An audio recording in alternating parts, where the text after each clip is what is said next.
Our democracy is in crisis, folks. Anti-democratic forces are hard at work, and frankly, many people out there don't seem to realize it. Quite often, we forget that democracy doesn't just happen. It has to be carefully guarded and nurtured to survive. And this week, we have just a few examples of the threats to that very democracy.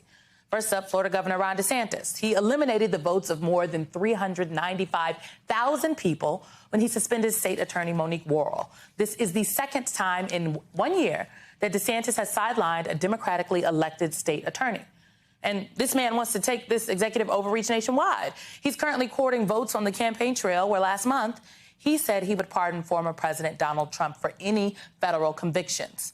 Because in case you forgot, Trump recently underwent his third indictment in 4 months. Those charges center around his efforts to overturn the election he lost in 2020 by using political pressure to cancel out the votes of tens of millions of people.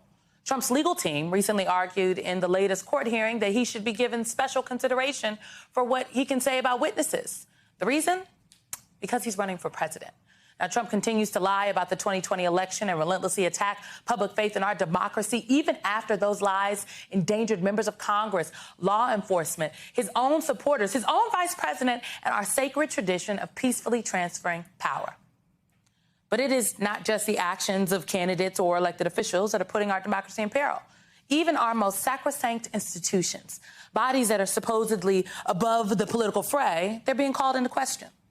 Got new reporting from ProPublica, which has not been independently confirmed by NBC News. But this reporting paints the clearest picture yet of the unreported gifts Justice Clarence Thomas allegedly received from Republican billionaires. According to the report, Thomas enjoyed 38 destination vacations, 26 private jet flights, 8 helicopter flights, 12 VIP sporting event passes, 2 stays at luxury resorts, and 1 standing invitation to a luxury golf club. This is all since ascending to the nation's highest court in 1991. This reporting comes at a time when the public's confidence in the court is at an all-time low. These 9 justices, they have the singular power to hand down decisions affecting our democracy, our pocketbooks, our bodies. And yet there is little to no accountability for them. The Supreme Court is the only federal court without a binding code of ethics, and calls for reform are being met with powerful opposition. In an exclusive interview with the great Reverend Al Sharpton airing next hour, Vice President Kamala Harris sounded the alarm against these attacks on democracy. Rev, I think everything is at stake right now.